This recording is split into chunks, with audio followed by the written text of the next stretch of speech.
This conference will now be recorded.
तो फिर session start करते हैं आज का।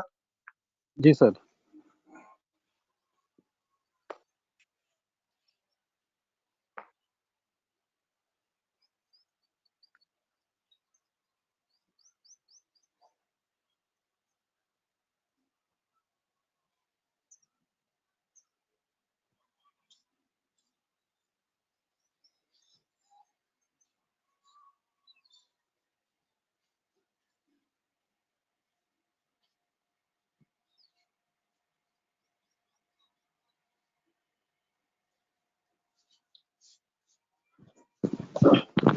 हेलो सर, मेरी आवाज आ रही है सर? हेलो। हाँ चल आ जाएंगे सर। ठीक ठीक ठीक। हाँ। कुछ और लोग जुड़ रहे हैं।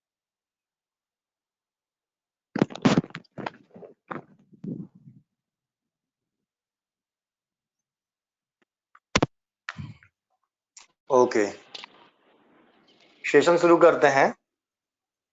क्योंकि इस टॉपिक का नाम आयुर्वेदिक पैथोलॉजी ऑफ कोविड-19 जो हमने डिसाइड किया है। मॉडर्न पैथोलॉजी तो हर तरीके से कोई ना कोई समझ लेगा, लेकिन आयुर्वेदिक पैथोलॉजी जब तक नहीं समझी, इसका आयुर्वेदिक कंसेप्ट हमने नहीं समझा, तो ये डेफिनेटली आप मान लीजिए इसको ट्रीट करना एक झोलमाल टाइप का एक सौदा हो जाएगा। जो हमने एक्सपीरियंस देखा पेशेंट्स को ट्रीट करते हुए, वो सारे एक्सपीरियंस को इंक्लूड करके, जो संहिताओं से डेटा कलेक्ट करके जो चीजें निकल के आई हैं, उनको सिंपली वे में हम समझना चाहेंगे। कोविड को समझने से पहले इसके हमें दोष, धातु, मल इसके ऊपर जाना पड़ेगा। कोविड को अभी तक बसंत ऋतु चल रही थी। बसंत ऋतु जो चल रही थी, उस बसंत ऋतु में कोविड अलग टाइप का था। अब ये जो ग्रीष्म ऋतु आई है, ऋतु संधि काल के बाद, यहाँ कोविड का पैरामीटर टोटल अलग डिफरेंट होने वाला है। इस वे पर भी हम बात करेंगे। दोष होते हैं हमारे इसमें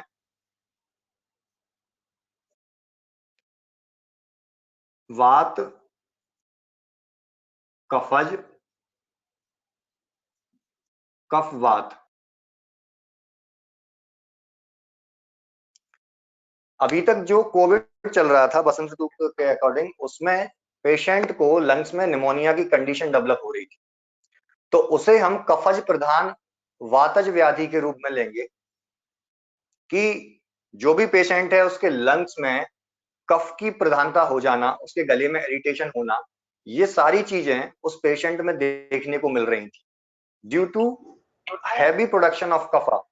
ये किस प्रकार से कफ का प्रोडक्शन होता है, इन चीजों को आपको देखना पड़ेगा कि इसको थोड़ा मॉडर्न से समझ के देखते हैं। कोरोना का वायरस जब भी हमारी बॉडी में एंटर होता है तो उसके लिए सबसे ज्यादा वो पोर्शन होता है जिसको वो डैमेज करने की कोशिश करता है, वो है हमारा एल्वुलाई। और उस एल्वुलाई में आप देखेंगे कोरोना जब एंटर होता है तो हमारी बॉडी में मैक्रोफेजेस होती हैं।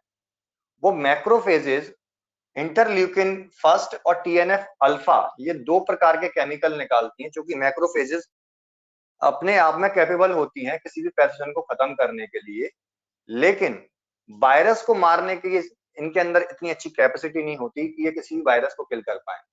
इसलिए दो प्रकार के केमिकल निकालती हैं, इंटरल्यूकिन फर्स्ट और टीएनएफ अल्फा, जिसकी वजह से ब्लड वेसल्स का डायलिटेशन होने लगता है। इस ब्लड वेसल्स का डायलिटेशन होता है और यहां से जो फ्लूइड है वो अंदर की ओर जाने लगता है।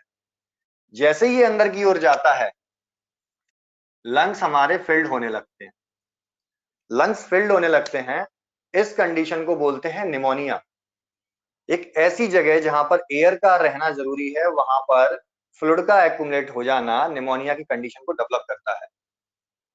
अब उसके बाद जब ये निमोनिक कंडीशन पैदा होती है, इसमें दो परिस्थितियां पैदा हो जाती हैं कि जब मैक्रोफेजेस कोरोना को नहीं खत्म कर पाएगा, कोरोना वायरस को किल नहीं कर पाएगा, तो टी सेल्स वहां पर आएंगी और वो टी सेल्स इसको मारने का प्रयास करेंगी, कोविड को, कोरोना वायरस को। लेकिन साथ में ये T cells cytokinin T cells की भी हेल्प करती हैं अदर टाइप्स ऑफ कोरोना को मारने के लिए। ये प्रोसेस जब चल रही होती है जब ये अपना रेप्लिकेशन करने की कोशिश करता है, लेकिन यहाँ पर साइटोकाइनिन टी सेल की ये हेल्प करता है, जो हेल्पर टी सेल है, जिसकी वजह से ये कोरोना को मार सकता है। ये प्रोसेस भी फेल हो जाती है और वायरस सीधा सेल के अंदर एंटर हो जाता है। सेल के अंदर एंटर होने के बाद ये डीएनए के साथ मिलकर अपने आप को रेप्लिकेट करने की कोशिश करता है। क्योंकि अपनी शरीर की प्रत्येक कोशिका के अंदर किसी भी पैथोजन को मारने की कैपेसिटी होती है, वो भी इस वजह से कि इंटरफेरॉन्स यहां तक सूचना प्रदान कर सकें, इसको संकेत दे सकें सेल को कि आपके यहाँ कोई एंटीजन आया है जिसको आपको किल करना है, तो सेल उसे मार सकती है। बट जिस पाथवे से ये इंटरफेरॉन्स इसे सूचना देते हैं सेल को, वो जैक स्टेट पाथवे को भी ये ब्लॉक कर देता है और अंदर जाकर ये अपना रेप्लिकेशन करना स्टार्ट कर देता है और खेल यहीं से शुरू हो जाता है। अब इसको समझने का जरूरी ये है कि वो शेल क्यों नहीं मार पाती इसे।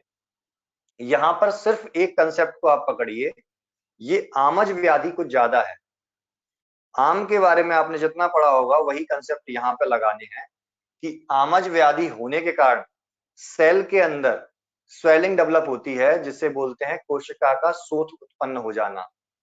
क्योंकि कोशिका के अंदर जो साइटोप्लाज्म प्रोटोप्लाज्म है वो एज अ कफ के मटेरियल के रूप में काम करता है। माइटोकॉन्ड्रिया, गोल्गी बॉडी, लाइसोसोम है वो एज अ पित्त के रूप में काम करता है। और कोशिका के अंदर जो साइटोप्लाज्म प्रोटोप्लाज्म का साइक्लोसिस मूवमेंट होता है, उसको घुमाने का जो फ्लूइड का, वो बात का रूप में काम करता है। ये तीनों सेलुलर लेवल पर भी जाकर के डिस्टर्ब हो चुके होते हैं। वहां पर इसको हम अगर करेक्ट कर पाए तो बहुत बेटर रहेगा। अब कोविड के ट्रीटमेंट में एक कंसेप्ट सारे डॉक्टर्स बता रहे हैं कि लंघन करना जरूरी है। ये लंघन करना क्यों जरूरी है? इसी कोशिका की हेल्थ को इंप्रूव करने के लिए लंघन करना जरूरी होता है। जब हम किसी कोशिका को हम बहुत समय से ऐसे भोजन पर चले जाते हैं जिस भोजन से हमें न्यूट्रिएंट्स तो मिलते हैं लेकिन फालतू मटेरियल नहीं मिलते, हमारी अग्नि को पाचन करने के लिए बहुत ज्यादा जोर नहीं लगाना पड़ता, तो उस समय ये कोशिकाएं अपनी हीलिंग कर रही होती हैं, साथ में ये कोशिकाएं एक तरीके से भूखी हो जाती हैं और अपने अंदर उपस्थित गोल्गी बॉडी लाइसोसोम के सहारे इन पैथोजेंस को मारने की कैपेबिलिटी पैदा कर रही है। नेक्स्ट यहाँ पर जो कंसेप्ट है कि ये कफ प्रदान वातज व्याधि आई है, जहां पर यहाँ फ्लूइड इकट्ठा होता है और ये फ्लूइड इकट्ठा होता है, इसको बाहर निकालने के लिए हमारे यहाँ पे कुछ मेडिसिन होती हैं। वैसे तो बहुत सारी मेडिसिन है, लेकिन हम जो ट्राई कर रहे हैं उनमें कुछ मेडिसिन ऐसी हैं जो एक्सपेक्टोरेशन का काम करती है। लेकिन अब ग्रीष्म ऋतु में जो आने वाला है उसको समझना जरूरी है। वात कफज प्रधान, वात प्रधान कफज व्याधि। यहाँ पर अब कुछ ऐसे केस हमें दिखना स्टार्ट हो गए हैं जहां पर लंग्स में फाइब्रोसिस स्टार्ट होने लगी है। लंग्स के अंदर कफ इकट्ठा होता है, स्टार्टिंग में एक कफ प्रधान वातज व्याधि के रूप में रहता है।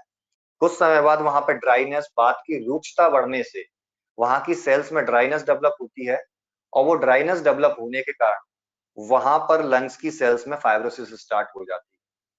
और ये फाइब्रोसिस स्टार्ट होने से उस व्यक्ति के लंग्स का एक्सपेंशन कम होने लगता है, और जो एल्वियोलाई और ब्लड वेसल्स के बीच में जो भी गैस का एक्सचेंज होना होता है वो एक्सचेंज बिल्कुल डिस्टर्ब होने लगता है। इस प्रकार से भी SpO2 गिरने के चांसेस रहते हैं। अब की कंडीशन में अगर आप देखें तो दोषों को आपने समझा कि दो प्रकार के दोष होते हैं, वात कफज और कफज वातज। इसमें अग्नि का जो सामने हमें दिखने को मिल रहा है वो अग्नि मोस्टली मंदाग्नि देखने को मिल रही है। उस मंदाग्नि की वजह से ही सेल अपनी रिपेयरिंग नहीं कर पा रही है, उस मंदाग्नि की वजह से ही कफ का बहुत ज्यादा बनना स्टार्ट हो रहा है, जिसको आम बोलते हैं रस धातु सप्त धातु में परिणत नहीं हो पा रही है। ये कंडीशन डेवलप होती है और व्यक्ति की कंडीशन पहले से बहुत बेकार होती जाती है। हमें यहाँ ट्रीटमेंट करने के लिए जरूरी है कि हमें उस व्यक्ति को लंघन पहले ही समय से स्टार्ट कराना है, ताकि सेल अपनी रिपेयरिंग कर सके, आमाशय से हमारी बॉडी में आम का बनना रुक जाए। जितना आम को बनने से हम रोकेंगे उतना ही कफ को बनने से हम रोक पाएंगे। ये पॉइंट हमें पकड़ना जरूर है। लास्ट में मैं इसको कंक्लूड करके जरूर बताऊंगा आपको। मल की प्रवृत्ति जो मिल रही है, जहां पर पेशेंट में सिम्टम्स आ रहे हैं, कुछ में डायरिया के सिम्टम आ रहे हैं, कुछ में कॉन्स्टिपेशन के सिम्टम आ रहे हैं। During treatment constipation, during treatment diarrhoea. मैं कुछ पेशेंट्स को महासुदर्शन घनबटी दी तो उनमें 2 या 3 दिन उनको लूज मोशंस हुए।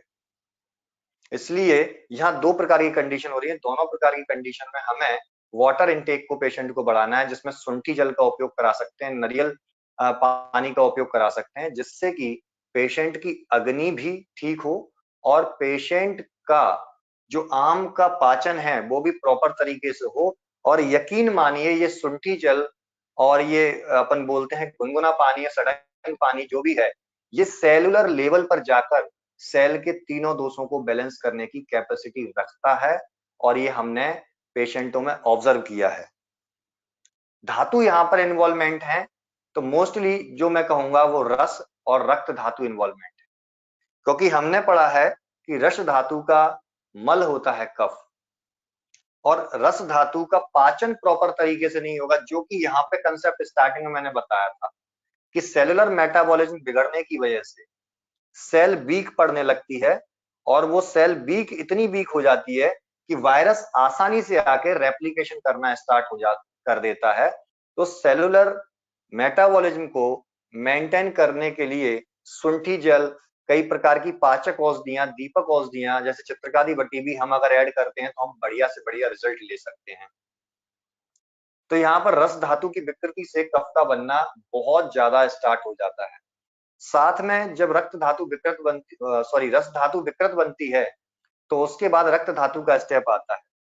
यहाँ पर मोस्टली जो देखने को मिल रहा है, आप पेशेंट्स की रिपोर्ट्स पढ़ेंगे, पेशेंट्स की रिपोर्ट्स में क्या कमी देखने को मिल रही है, उसकी आरबीसी डाउन जा रही है, उसका हेमोग्लोबिन डाउन जा रहा है, डब्ल्यूबीसी हाइक कर रहा है, किसी का न्यूट्रोफिल्स हाइक कर रहा है, टीएलसी काउंट बिगड़ रहा है, प्लेटलेट्स डाउन हो रहा है। ये सारी चीजें समझनी है। उस पेशेंट्स को एलोपैथिक हॉस्पिटल्स में एनोक्सापेरिन, एस्प्रिन, इको एस्प्रिन जैसी मेडिसिन दी जा रही हैं ब्लड को डाइल्यूट करने के लिए। सभी का ध्यान अभी केवल लंग्स पर है और एक ही गाना सभी गा रहे हैं, SpO2 SpO2 SpO2। SpO2 बढ़ा लिया ठीक है, SpO2 आपने बढ़ा लिया ठीक है, लेकिन पेशेंट की रिकवरी के बाद में जाकर के क्या उसके ब्लड में क्लॉट्स नहीं बनेंगे? क्या कंप्लीटली इन लोगों ने उसे ठीक कर दिया है? यहाँ पर हमारे आयुर्वेद के सिद्धांत बहुत ज्यादा अच्छे बैठते हैं। आपने फर्स्ट ईयर में पढ़ा होगा कि रक्त धातु से कौन कौन से ऑर्गन्स बनते हैं।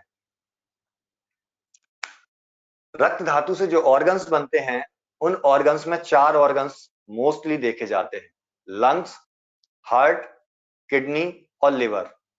आप नोटिस करेंगे जिन पेशेंट्स की डेथ हो रही है उन पेशेंट्स में ये 4 डिजीजेस वाले मोस्टली हैं। हार्ट अटैक से मरने वाले हैं, ब्रेन स्ट्रोक से मरने वाले हैं, लंग्स तो उसमें इन्वॉल्वमेंट हो ही जाता है, SpO2 वैल्यू वगैरह ये सारी चीजें हम देख ही रहे हैं। किडनी का damage, renal failure, acute renal failure देखने को मिल रहा है और लिवर का डैमेज देखने को मिल रहा है। आप देखेंगे कि पेशेंट जब रिकवर करता है तो उसका पेट का फूलना, पेट में गैस बनना, भूख बिल्कुल ही कम लगना, ये हमारे लिवर से संबंधित चीजें होती है। जब पेशेंट का लिवर अच्छा नहीं होगा, किसी भी औषधि का हम पाचन नहीं करा सकते, औषधि का पाचन अच्छा नहीं होगा तो वो औषधि अपना वर्क नहीं करेगी। इसलिए अग्नि की महत्वता को हमारे आयुर्वेद में बहुत सही तरीके से देखा गया है।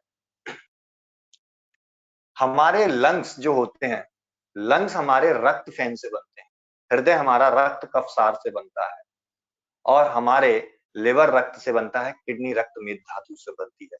यहाँ कंसेप्ट समझने वाला है कि चारों के अंदर रक्त धातु का इन्वॉल्वमेंट बहुत ज्यादा देखने को मिलता है। क्योंकि जब पेशेंट को फीवर आता है, फीवर में उष्ण गुण बहुत बाहुल्य में होता है। आप पॉइंट टू पॉइंट पकड़ते चलें, ज्वर में उष्ण गुण बाहुल्य में होता है और उष्ण गुण बाहुल्य होने से, पित्त सधर्मी अंश होने से पित्त की तीव्रता बढ़ती है और रक्त भी उसमें इन्वॉल्वमेंट होता है, क्योंकि पित्त और रक्त के गुण लगभग एक जैसे होते हैं। दूसरा, रक्त के अंदर जो अष्ट गुण बोले हैं उसमें से सांद्र गुण की प्रधानता बढ़ने लगती है, ब्लड के अंदर कंसंट्रेशन आने लगता है, जो कि हमने आम का यहाँ पर पढ़ा, वो अकेला एल्विलाई की सेल्स में आम नहीं बन रहा है। इस समय बॉडी की हर सेल्स के अंदर आम तत्व बन रहे हैं। तो इसी प्रकार ब्लड सेल्स के अंदर भी आम तत्व बनते हैं, जिससे सेल्स के साइज को आप मेजर कर सकते हैं, पीसीबी, एमसीबी, इस प्रकार के साइज जो दिए रहते हैं ब्लड सीबीसी की काउंट में, वहां आप देख सकते हैं साइज का फ्लक्चुएशन हो रहा होगा, साइज इंक्रीमेंट रहेगा, साइज श्रिंक करेगा, ये सारी चीजें हमें देखने को मिल रही हैं रिपोर्ट्स में। उस सेल में जो मेटाबॉलिज्म बिगड़ा है उसकी वजह से ब्लड का कंसंट्रेशन गाढ़ा हो जाता है, जिसे हम बोलते हैं कि रक्त के अंदर आम तत्व जमा हो गए हैं और यदि उन आम तत्वों का हमने पाचन नहीं किया तो वो फ्यूचर में पेशेंट्स को प्रॉब्लम तो देंगे ही और साथ में अभी ट्रीटमेंट करने में प्रॉब्लम तो जनरेट करते ही। हमें दूसरा इसमें जो देखना है वो है इसमें स्रोतस इन्वॉल्वमेंट कौन से हैं। स्रोतस है प्राणवय स्रोतस और अन्नवय स्रोतस। अन्नवय स्रोतस के बारे में मैंने बता ही दिया कि आम तत्व को बनने से रोकना है, क्योंकि सप्त धातु पोषण, जो हमने सप्त धातु पोषण क्रम पढ़ा है, वहां पर अग्नि की प्रधानता हर स्टेप पर जाकर होती है, हर स्टेप पे जाके अग्नि की प्रधानता है। यदि मंदाग्नि रहेगी तो रस से रक्त धातु का निर्माण, रक्त से अन्य धातुओं का निर्माण प्रॉपर नहीं हो पाएगा और वहीं पर बॉडी हमारी खत्म होने लगती है, इस तरीके से मान लीजिए आप। तो यहाँ पर हमें अन्नवय स्रोतों का बहुत ध्यान रखना है। अन्नवय स्रोतस अगर हमने अच्छे कर लिए, लंघन करवा दिया, पाचन करवा दिया साथ में अपने ट्रीटमेंट के साथ, पेशेंट को इतनी सारी दवाइयां नहीं लिखनी है। मैं देखने को मुझे मिल रहा है कि पेशेंट्स को बहुत सारी रस औषधियां लिख दी, त्रिलोक चिंतामणि रस भी लिख दिया, श्वास का चिंतामणि रस भी लिख दिया, समीर पन्नग भी लिख दिया, मल्ल सिंदूर भी लिख दिया, इकट्ठा एक कॉम्बिनेशन सबका बना के पटक दिया। यार पेशेंट को ठीक करना है, तुक्का नहीं मारना। एलोपैथी वालों के इतने बड़े बड़े खर्रे मिल रहे हैं देखने के लिए, पेशेंट जब देते हैं तुक्के तो वो मार रहे हैं। हमारा आयुर्वेद वो सिद्धांतिक आयुर्वेद है जिसमें हमने मेडिसिन दी तो हम टाइम पीरियड भी बता सकते हैं कि अगर इस सिद्धांत से प्रॉपरली आप चले तो इतने इतने दिनों में फीवर डाउन होता जाएगा, इतने इतने दिनों में ये सिम्टम्स क्योर होते जाएंगे, इतने इतने दिनों में आपका SpO2 लेवल इंक्रीज होगा, क्योंकि आयुर्वेद सिद्धांत से चलता है और हमें सिद्धांत को समझना है, हमें संप्राप्ति को तोड़ना है। संप्राप्ति में दोष दो प्रकार के देखने को मिलते हैं। बसंत ऋतु में मोस्टली देखने को मिले, जब आप रिपोर्ट्स देखेंगे पेशेंट की, तो पेशेंट की रिपोर्ट्स में आपको सीटी में ये जरूर देखना है कि फाइब्रोसिस कितनी डेवलप हुई है। अगर फाइब्रोसिस बहुत ज्यादा डेवलप हो गई है पेशेंट को, उसके लंग्स में फाइब्रोसिस बहुत ज्यादा डेवलप हो गई है लेकिन सीटी स्कोर डाउन आ रहा है, तो आप वहां पर यष्टि मधु चूर्ण का या मुलेठी चूर्ण का उपयोग जरूर करें। अपने किसी भी योग में इंक्लूड कर दें, एज अ ट्रीटमेंट जो चल रहा था पहले, उसमें आप यष्टि मधु चूर्ण का उपयोग करें। क्यों करना है इसको भी मैं बताता हूं। यष्टि मधु चूर्ण जो है मधुर विपाकी होता है और स्निग्ध गुण प्रधान होता है। अब लंग्स के अंदर हो क्या रहा है फाइब्रोसिस में, वात दोष की प्रधानता बढ़ रही है जब फाइब्रोसिस हो रही है। इस वाले कोविड को वात प्रधान कफज कोविड में हम लेंगे, क्योंकि कफ प्रधान वातज कोविड को तो ये क्रॉस करके जा चुका है, जहां पर एक निमोनिक कंडीशन थी और ये मिलने वाली है, डेफिनेटली मिलने वाली है। मैं आपको बता रहा हूँ ये कंडीशन कब मिलेगी, जब एलोपैथिक हॉस्पिटल से पेशेंट डिस्चार्ज होके जाएगा, उसको उन्होंने भयंकर भयंकर जाने कौन कौन सी रेमडेसिविर, ओसेल्टामिविर, फेविपिराविर, इस प्रकार की कई प्रकार की हैवी डोज में मेडिसिन दी हैं, तो उसकी बॉडी में रूक्षता का बढ़ना तो जरूरी है, ड्राइनेस बढ़ेगी और उस पेशेंट को फाइब्रोसिस डेवलप जरूर होगी। तो पोस्ट कोविड रिकवरी के लिए भी आप यष्टि मधु चूर्ण को ऐड करें, क्योंकि रूक्ष गुण को कम करना है तो स्निग्ध गुण को बढ़ाना पड़ेगा। क्योंकि यष्टि मधु बल्लवी है, मेदवी है, मनोवैश्य स्रोतस के लिए भी बहुत अच्छी बताई है, तो सारी चीजों में ये बहुत अच्छा बेनिफिट देने वाली है। साथ में लंग्स में जो स्टिकी म्यूकस होता है, चिपका हुआ ड्राई म्यूकस है, उस ड्राई म्यूकस को भी ये पिघलाकर बाहर निकालने की क्षमता रखती है, क्योंकि हमने पढ़ा है कि यष्टि मधु कफ सामक है और साथ में कफ विलयन भी, कफ को विलयन की तरह यानी लिक्विडी फॉर्म में ये तैयार सॉरी सर, और अच्छे कप को प्रोड्यूस करती है। हेलो। और अच्छा कप हमारे यहाँ अच्छा श्लेष्म जो है वो इम्यूनिटी पावर को डिनोट करता है, और अपक्व कफ जो होता है वो आम तत्व को सॉरी सर, डिनोट करता आवाज ब्रेक हो रही है सर बहुत ज्यादा। है। नेक्स्ट जो हम कंसेप्ट लेंगे कि इसके बारे में आपको और डिटेल्ड कहाँ जाके मिलेगी कि कोरोना है क्या। हमारे आचार्य चरक ने चरक संहिता में, आप देखेंगे चरक संहिता में आचार्य चरक ने राजक्षमा अध्याय लिखा है। राजक्षमा अध्याय ओनली ट्यूबरक्लोसिस नहीं है, आप ये आज से दिमाग में डाल लीजिएगा। राजक्षमा एक कंप्लीट लो इम्यूनिटी वाले जितने भी डिसऑर्डर हैं उन सब का समूह है, जिसमें चाहे तो HIV आप ले सकते हैं, जिसमें आप कोरोना को ले सकते हैं, जिसमें आप किसी भी लो इम्यूनिटी वाले डिजीज को ले सकते हैं। इसमें इम्यूनिटी का बहुत ज्यादा रोल होता है। मोस्टली मैं तो कहूंगा वायरल और बैक्टीरियल डिजीज को पूरे को पटक दो वहां पे, क्योंकि सभी में इम्यूनिटी का खेल होने ही वाला है। तो रायक्षमा अध्याय में लास्ट ईयर जो कोरोना था इंडिया के अंदर, वो कोरोना इतना भयंकर नहीं था, वो त्रिरूप और षडरूप के अंतर्गत आता था। इस बार का कोविड जो है यहाँ फुल्ली सिम्टम्स देखने को मिल रहे हैं। हर पेशेंट के अंदर डिफरेंट टाइप ऑफ सिम्टम्स हैं। किसी को फीवर 2 दिन आया, एलोपैथिक मेडिसिन ली, फीवर चला गया। किसी को ओनली लूज मोशंस आ रहे हैं, किसी को कफ है, ड्राई कफ है, किसी को प्रोडक्टिव कफ है, तो किसी को फीवर कफ, ड्राई कफ, ये सारी चीजें डेवलप हो रही हैं बॉडी में। कुछ पेशेंट्स को मैंने ऐसा देखा कि उनकी बॉडी में फीवर नहीं आया, लेकिन उनकी बॉडी पैनिक बहुत हो रही है, दर्द हो रहा है, और जब वो RT-PCR करा के आ रहे हैं, HRCT करा के आ रहे हैं, तो वहां पर कोविड फाइंड हो रहा है। और उन पेशेंट्स ने अगर ट्रीटमेंट नहीं लिया तो वो आके जाके कन्वर्ट हो जाते हैं क्रिटिकल कंडीशन में। बहुत सारे पेशेंट, अभी जब आप पेशेंट्स की काउंसलिंग कर रहे होंगे, वहां पर पेशेंट कहते हैं कि सर हमने तो इन डॉक्टर साहब से ट्रीटमेंट लिया था, 2-3 दिन बाद हमारा फीवर चला गया, हमें कोई दिक्कत नहीं है और हमें कोरोना हो ही नहीं सकता। इस प्रकार की जो भ्रांतियां हैं ये स्वैच्छिक मृत्यु की तरफ ले जाती है कि हमें कुछ नहीं हो रहा, क्या नहीं हो रहा, ये सारी चीजें। कुछ पेशेंट्स में देखिए, ये हॉस्पिटल से सेम सिटी पे पेशेंट आके भर्ती होता है और सेम सिटी पर ही डिस्चार्ज कर देते हैं केवल RT-PCR को देख के। देखिए RT-PCR नेगेटिव और पॉजिटिव का कंसेप्ट सिर्फ इतना ही है कि जो सैंपल आपके थ्रोट से और नेजल पैसेज से लिया जा रहा है, यदि वहां पर कोरोना वायरस है तो ही वो RT-PCR पॉजिटिव दिखाएगा, अदरवाइज वो लंग्स में चला गया तो RT-PCR में कुछ नहीं आने वाला, HRCT करानी ही पड़ेगी, है ना। तो रायक्षमा अध्याय में आप जब देखेंगे तो वहां पर जो एम्स ने अपने एम्स ने जो 11 प्रकार के सिम्टम्स बताए हैं, एज इट इज उसी क्रम में रायक्षमा अध्याय में वो सिम्टम्स दिए गए हैं।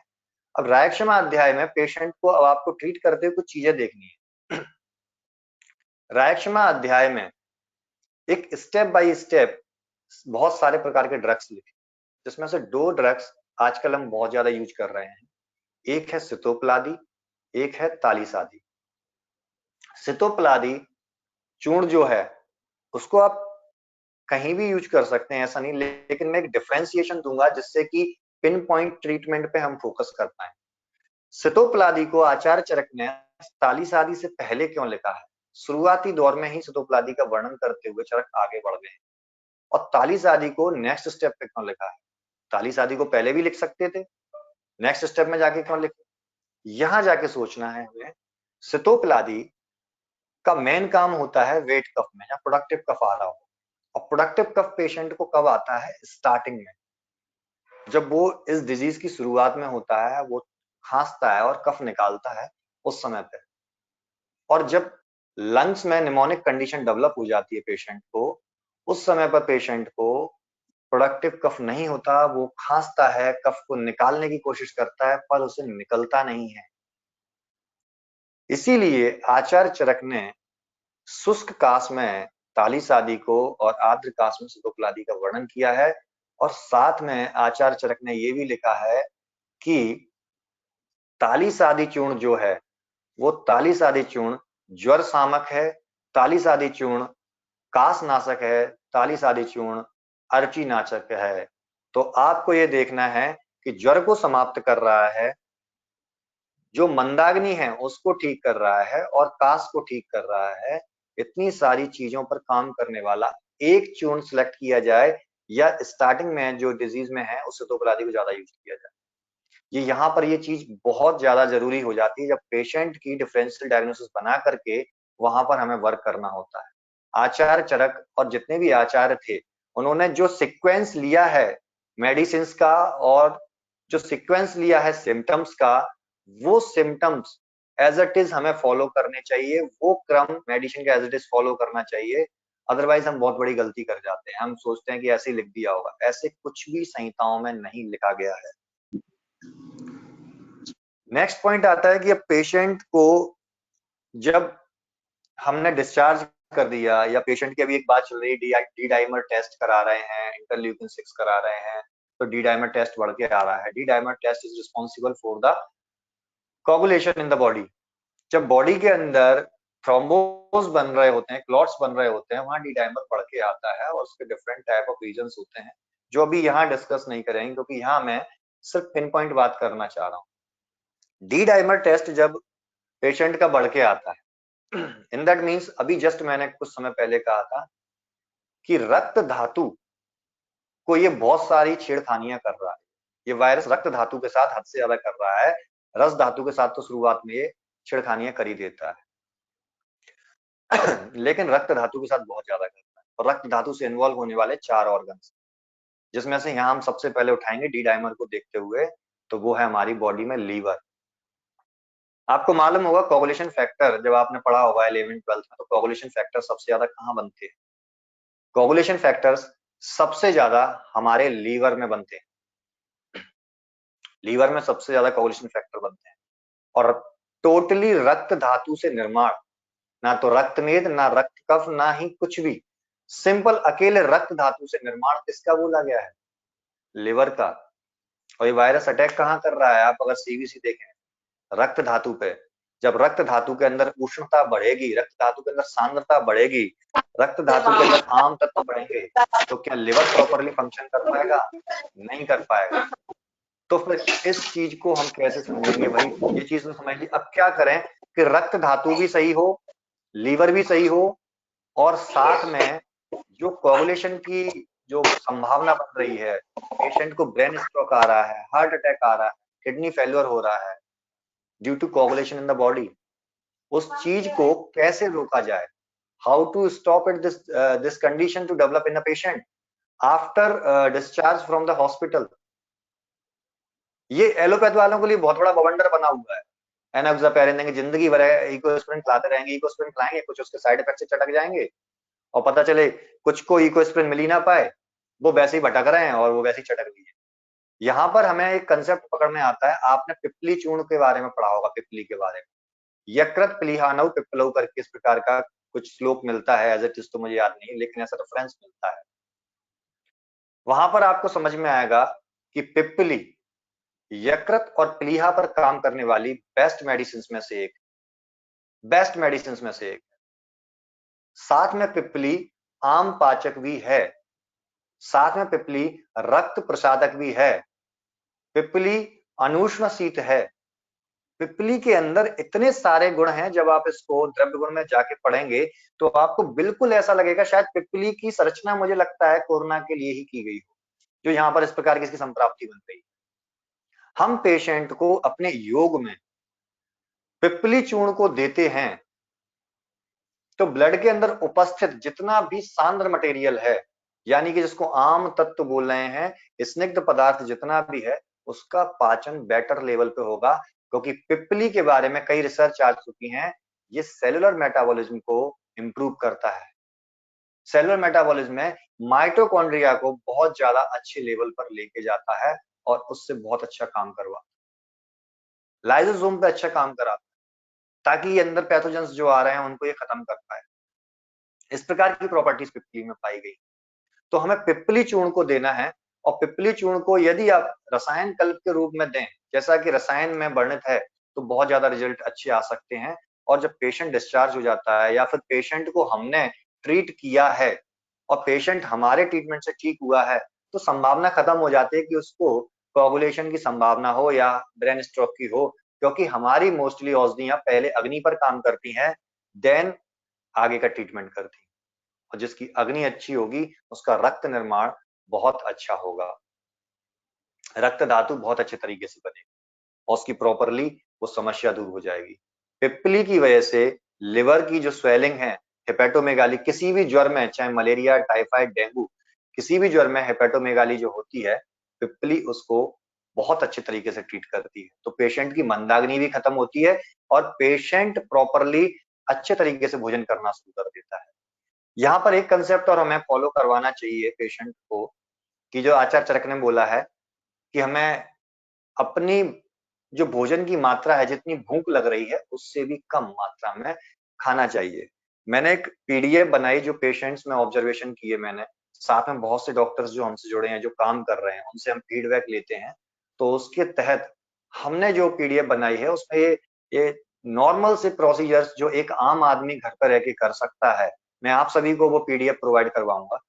अगर वो व्यक्ति करे तो आज ये ऑक्सीजन सिलेंडर की मारामारी, ये O2 सैचुरेशन की मारामारी, ये हॉस्पिटल्स के 1.5-2 लाख रुपए बेड देने का ही चार्ज, इस सारी समस्याओं को हम ब्रेक कर सकते हैं और कोविड के गंभीर पेशेंटों को हम गंभीर स्थिति में जाने से रोक सकते हैं।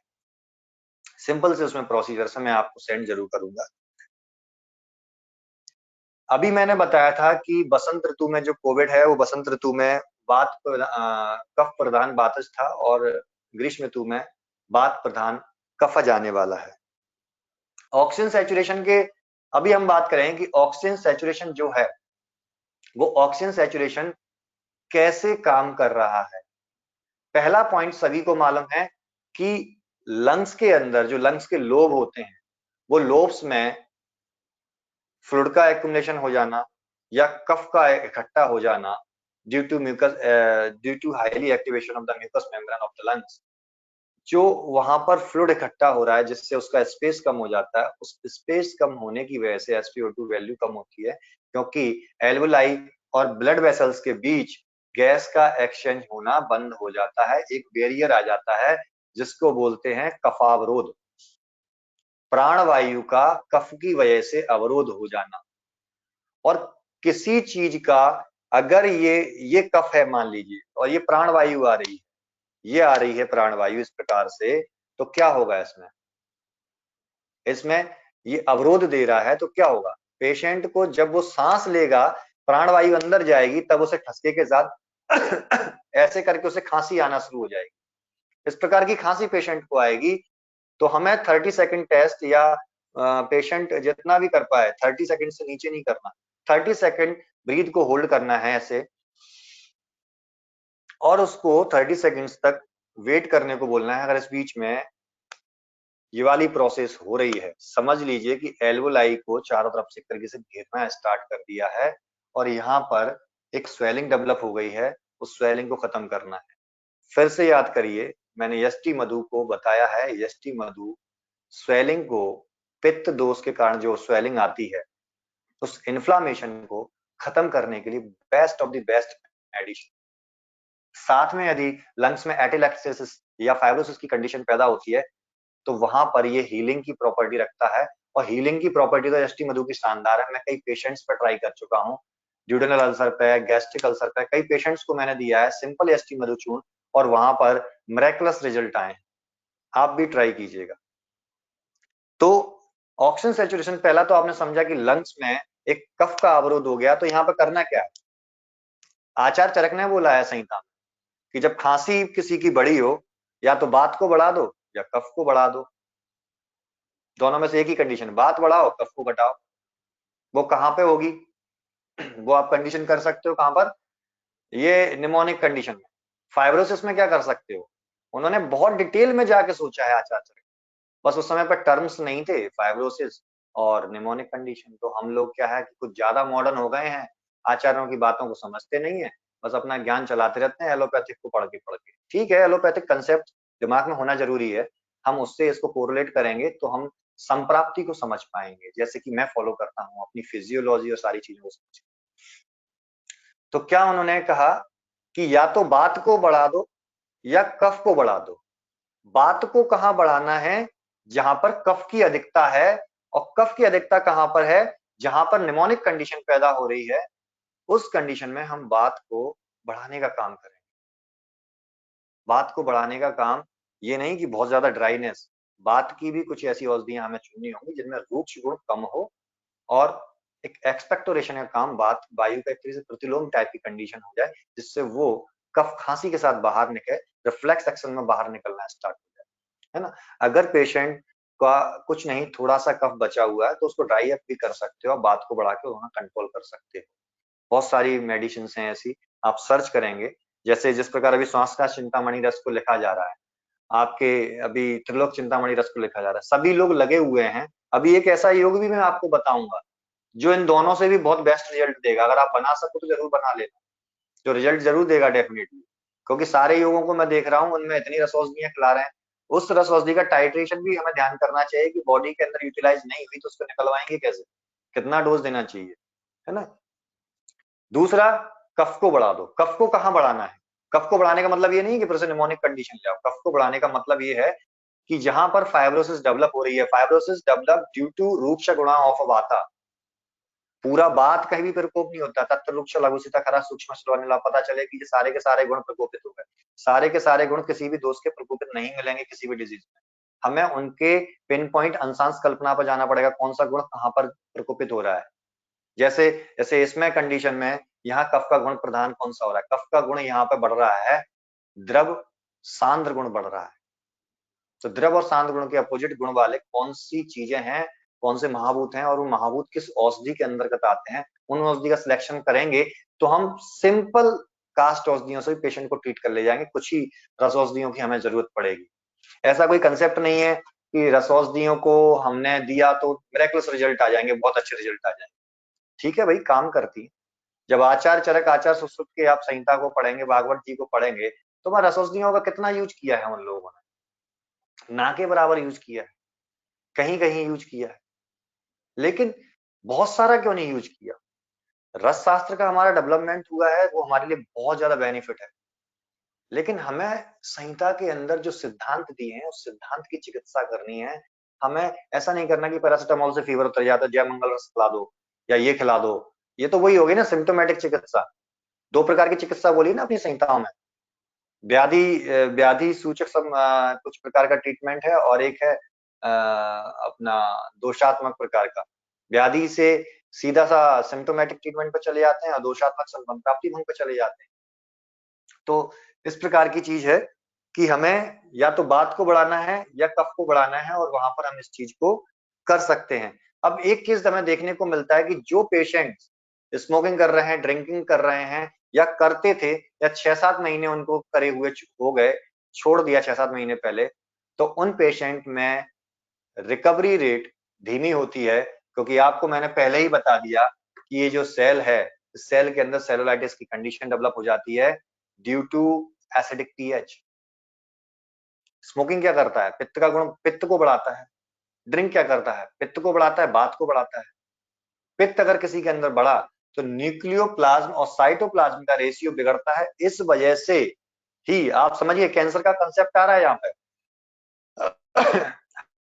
हमने नॉर्मली पढ़ा है अपने साइटोलॉजी में कि न्यूक्लियोप्लाज्म और साइटोप्लाज्म का रेशियो जहां बिगड़ता है वहां पर सेल डिवाइडेशन स्टार्ट हो जाता है, लेकिन इस कंडीशन में इतना नहीं बिगड़ता, लेकिन सेल अंदर ही अंदर डैमेज तो हो चुकी है। यानी कि वात और पित्त का जब वो बिगड़ गया खेल, समझे, माइटोकॉन्ड्रिया हाइपर एक्टिवेटिव है, लाइजोसोम्स हाइपर एक्टिवेटिव है, गोल्गी बॉडी हाइपर एक्टिवेटिव है, तो पित्त बढ़ रहा है, साइक्लोसिस बहुत ज्यादा हो रही है या ना के बराबर हो रही है, बात बिगड़ रहा है। वो कंडीशन जितने भी ये नशे पत्ते वाली चीजें होती हैं सिंपल लैंग्वेज में, चाहे दारू हो जो भी हो सिंपल, वो सारी चीजें इन चीजों को डेवलप करती हैं और ऐसे पेशेंट में रिकवरी स्लो होती है। इसलिए हमें ऐसे पेशेंट्स में, जब भी पेशेंट हमारे पास आएगा कोविड का, तो हमें उससे कहना है कि भाई पहले तूने जो कर्म किए थे ना उनको भुगत ले, थोड़ा धीमे धीमे रिलीफ पड़ेगा लेकिन रिलीफ तो दे देंगे। क्योंकि आयुर्वेद में कहा गया है ना, मुझे ध्यान नहीं आ रहा कहाँ पे कहा गया है, आयुर्वेद माँ के समान होता है। बच्चा कितना भी माँ को परेशान कर ले, माँ से लड़ ले, कुछ भी कर ले, लेकिन माँ कभी बच्चे को नहीं छोड़ती। ऐसा हरितकी के बारे में भी लिखा है ना। तो यहाँ अल्कोहल वालों को हरितकी आप दे सकते हो। हरितकी के गुण आप पढ़ोगे तो आपको इसकी जो सेलुलाइटिस की कंडीशन है वहां पर आपको समझ के आ जाएगा कि इसको कैसे वो क्योर करता है। हमें गुणों पे फोकस करना है। गुण पे आप फोकस करेंगे, औषधि के गुण, दोष के गुण, व्याधि की संप्राप्ति, दोष क्या है, अग्नि क्या है, और उस अग्नि की वजह से कौन से अंग प्रभावित हो रहे हैं, तो आपको 50 प्रकार की मेडिसिन लिखने की जरूरत ही नहीं पड़ेगी। जैसे यहाँ पर एक नॉर्मल सा एग्जांपल देता हूँ, यहाँ कफ वातज व्याधि आ गई है, ठीक है, कफ वातज व्याधि आ गई, कफ है तो क्या होगा, मंदाग्नि होगी, वायु है तो समान वायु को कमजोर होने की वजह से क्या होगा, मंदाग्नि होगी, दीपन पाचन दोनों बिगड़ जाएगा। क्योंकि दीपन के लिए रिस्पॉन्सिबल होती है समान वायु, पाचन के लिए पाचक पित्त होता है। चूंकि पाचक पित्त के स्नेह गुण में डिस्टरबेंस डाला है कफ के स्निग्ध गुण ने, इसीलिए जाकर के पित्त डाउन हुआ और पाचन बिगड़ गया, तो मंदाग्नि का कंसेप्ट आया। अब जब अग्नि डाउन हो रही तो अग्नि रहती कहाँ है, अग्नि हमारी कहाँ रहती है, हमारी आंतों में रहती है, हमारे अमाशय में रहती है, हमारे पित्ताशय में रहती है। तो क्या इन्वॉल्व हो गए, अन्न व स्रोतस इन्वॉल्व हो गए। और जब यहां से जो भी एब्जॉर्ब होके ब्लड सर्कुलेशन में गया वो क्या गया, आम तत्व गए।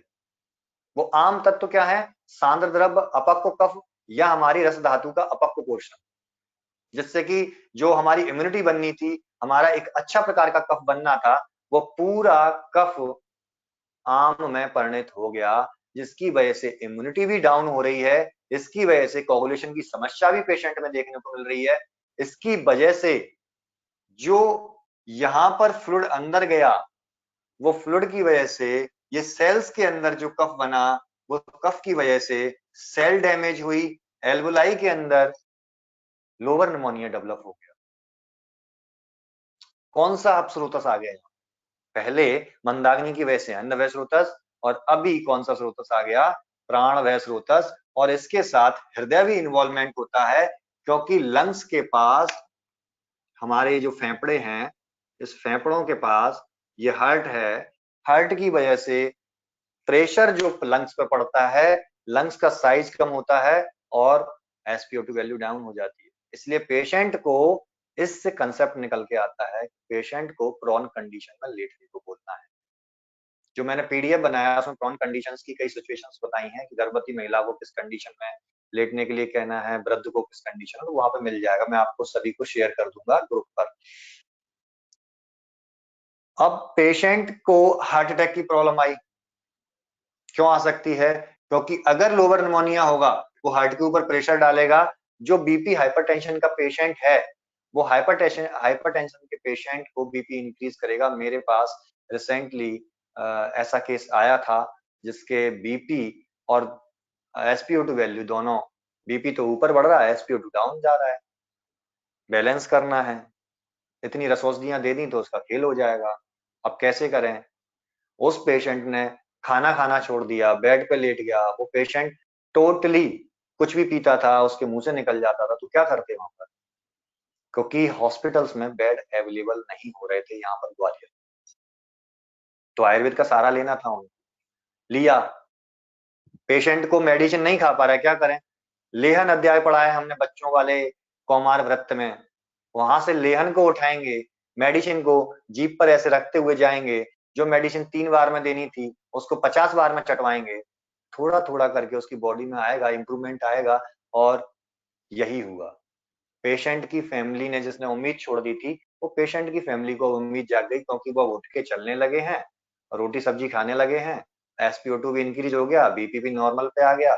लेकिन अभी भी उनका ट्रीटमेंट जारी है, क्योंकि उनकी एज बहुत ज्यादा है और उनको बीच रास्ते में नहीं छोड़ सकते, उनको प्रॉपरली फिट करना है। और ये डी डाइमर और ये क्लॉटिंग वाली चीजों को भी खत्म करना है। तो वहां पे पिप्पली चूर्ण का आप उपयोग हम करना स्टार्ट करेंगे आज से, है ना। तो ये कंडीशन डेवलप होती है, तो वहां पर हमें ध्यान रखना पड़ता है। साथ में अगर किसी का किडनी इन्वॉल्वमेंट है तो हमें क्या करना है, वही चीज है, रक्त और मेद धातु से बना हुआ है, घृत कल्पना का उपयोग यहाँ पे आप कर सकते हो। अपनी चरक संहिता में कुछ घृत दी, तो वहां पर इस प्रकार के आप उपयोग करोगे तो ये सारी चीजें निकल के आएंगी। और रेप्लिकेशन जो वायरस करता है हमारी बॉडी में, आप एक नॉर्मल चीज सोचिए कि वायरस आता है, एक वायरस आके आपकी बॉडी में इतना सारा इन्फेक्शन फैला देता है। ये एक वायरस इतनी सारी चीजें करता कैसे? आपने पढ़ा होगा, वायरस तो अकेला आता है, लेकिन लिपिड और प्रोटीन वो हमारी बॉडी से ही लेता है। प्रोटीन लेता है, प्रोटीन से जो अमीनो एसिड्स होते हैं, उस अमीनो एसिड से न्यूक्लिक एसिड्स बनते हैं, न्यूक्लिक एसिड से न्यूक्लियोटाइड बनते हैं, और न्यूक्लियोटाइड प्लस बेस शुगर मिलके RNA और DNA बनाते हैं। इस प्रोसेस को आपने 12th में पढ़ा होगा, वो अब यहाँ ट्रीटमेंट में काम आएगा। वायरस के रेप्लिकेशन को रोकना है तो हमें क्या करना पड़ेगा, अमीनो एसिड्स को बनने से रोकना पड़ेगा। अमीनो एसिड्स को बनने से रोकने के लिए हमें उसकी पीएच को बैलेंस करना पड़ेगा। जो सेल के अंदर सेलुलाइटिस आई है, उस सेलुलाइटिस को हमने बैलेंस कर दिया तो क्या होगा, पीएच बैलेंस होगी। पीएच बैलेंस होगी, अमीनो एसिड्स जो बन रहे थे वो अमीनो एसिड्स उतने नहीं बन पाएंगे, और सेल के अंदर की सेलुलाइटिस खत्म होगी, सेल वायरस को खत्म कर देगी। और यहाँ भी एसटी मधुचूर्ण बहुत अच्छा काम करेगा, मैंने आपको अभी बताया। दूसरा कंसेप्ट ये होता है कि वायरस आपकी बॉडी में आता है, अपना एक सिंगल स्टैंडर्ड, चूंकि corona virus single stranded RNA है, पॉजिटिव सेल आरएनए, डबल मेम्ब्रेन वेसाइकल के अंदर रहता है। इसकी सेल इसे मारने में या इसको पहचानने में परेशान हो जाती है, क्योंकि इसके ऊपर डबल मेम्ब्रेन की वेसाइकल होती है, जिसकी वजह से इसके स्पाइक्स जो होते हैं, जहां पर एंटीजन जो रहते हैं जिसको हमारी सेल पहचान पाती है, वो रिकॉग्निशन खत्म हो जाता है। तो आपको ये देखना है कि सेल के अंदर की फिजियोलॉजी सुधारनी है आपको। सेल के अंदर की फिजियोलॉजी सुधार दी, सेल खुद मार देगी। नहीं कर पाए तो इम्यूनिटी बढ़ाना शुरू कर दो। इम्यूनिटी बढ़ाने के लिए 3-7 चीजें हैं, लंघन पाचन कर दोगे, सेल अपने आप किल कर देगी उसको। इस प्रकार के कंसेप्ट जो आते हैं वो हमें, जो हमने 11th-12th में पढ़ा था बायोलॉजी में, वो तो हम भूल गए। यहाँ पे आके मॉडर्न की पैथोलॉजी, मॉडर्न की फिजियोलॉजी हम रटने में लगे। जब तक बेसिक कंप्लीट नहीं होगा, ट्रीटमेंट करने में मजा नहीं आएगा। इसी प्रकार हमारी संहिताओं में आपकी फिजियोलॉजी, एनाटॉमी, यहाँ पर मैंने ये ऑर्गन्स के इन्वॉल्वमेंट में एनाटॉमी को लिया, यहाँ पर मैंने फिजियोलॉजी को लिया, और मैं संहिता के कंसेप्ट पे गया। आपका काम एक बुक से चलने वाला नहीं है, आपको फिजियोलॉजी, एनाटॉमी, साथ में आपको संहिताओं का सामंजस्य स्थापित करना होगा कि ये किस प्रकार से कह रहे हैं। फिजियोलॉजी, एनाटॉमी मॉडर्न की तो कह रहा हूं, साथ में आयुर्वेद, शरीर क्रिया विज्ञान, शरीर रचना विज्ञान जो हैं, उनको बेसिक रूप में समझिए। तीनों दोषों को समझ लीजिए, 7 धातुओं को समझ लीजिए, और 13 प्रकार की अग्नियों को समझ लीजिए। आपको डिसीज समझ में आए या ना आए, संप्राप्ति समझ में आ गई तो आप डिसीज को तोड़ दोगे। क्योंकि हमें संप्राप्ति भंग करना है, बीमारी का नाम नहीं देना। जैसे ये लोग पहले कोविड-19 दिए, फिर SARS-CoV दिया, अब कोविड करके दे रहे हैं, कौन कौन से नाम लेते आएंगे। ये नाम, इन लोगों ने नाम पता करने में ही 2-3 महीने लगा दिए। पिछली साल की वेव चली, फिर वायरस का स्ट्रक्चर देखने में समय लगा दिया, वो चली गई। वायरस को, बॉडी को इतना मजबूत बना दो कि वायरस को वहीं पे वो किल करे। मतलब नहीं है वायरस वायरस के पीछे पड़े हो भाई। सबसे अच्छे तरीके से तो वो लोग समझा चुके हैं पैथोलॉजी में कि वायरस कैसे काम करता है, पैथोजेनेसिस वायरस की बता चुके हैं, फिर अपने ही कंसेप्ट से उल्टा भटक जाते हैं। समझने वाली चीज है, पिछली बार हाइड्रोक्लोरोक्विन खिला रहे थे, प्लाज्मोडियम को मारने वाली चीज यहाँ पे क्यों खिलाया जा रहा है? डेक्सा खिला दिए, डेक्सा खिला के सब सबको मालूम है स्टेरॉइड्स इम्यूनिटी को सप्रेस करते हैं, तो फिर यहाँ क्यों खिला रहे हो इम्यूनिटी का?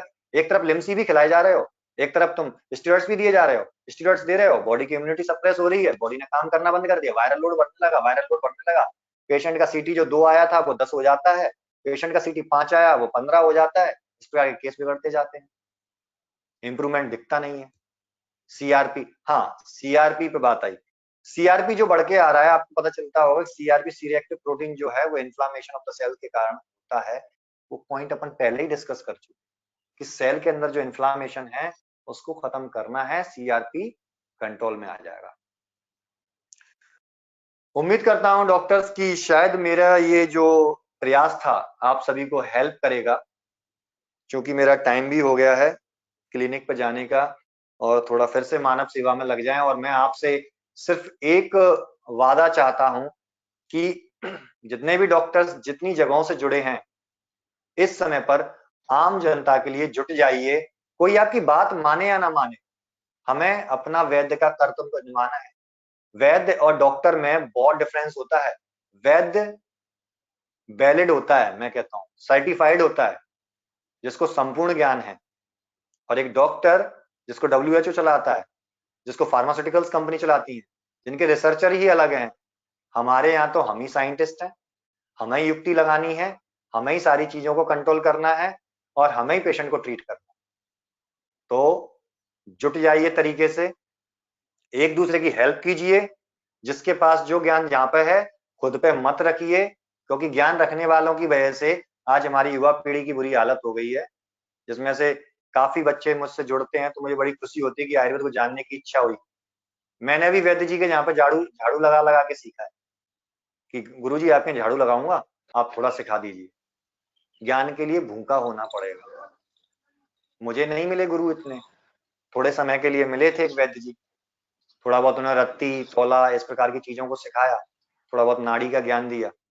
लेकिन वो एक चीज मुझे बता गए कि इस दुनिया में जो भी है वो बैलेंस में है। बीमारी है तो उसका ट्रीटमेंट भगवान ने बनाया जरूर है, बस हमारी नजरों में वो ट्रीटमेंट हमें दिखेगा। अगर कोई सांप कोई स्नेक जिस जगह पे मौजूद है ना, उसके आसपास में ही उसके जहर का तोड़ होता है। बस उस बंदा इतना घबरा जाता है वो बंदा कि उस चीज को सर्च नहीं कर पाता। आपको हमेशा पॉजिटिव थिंक के साथ बढ़ना है कि कहां से मैं इसकी संप्राप्ति बनाऊं और कहां से मैं इसको ब्रेक डाउन करना शुरू करूं। यहाँ पे कोरोना में जिसने संप्राप्ति बना ली वो अच्छे रिजल्ट ले रहा है, चाहे भले ही वो कास्ट औषधियों का उपयोग करे, रस औषधियों का नहीं करे। और कुछ लोग ऐसे भी देखने को मिल रहे हैं कि 10-10 प्रकार की रस औषधियां खिला रहे हैं, लेकिन पेशेंट की खांसी तक नहीं रुक पा रही है।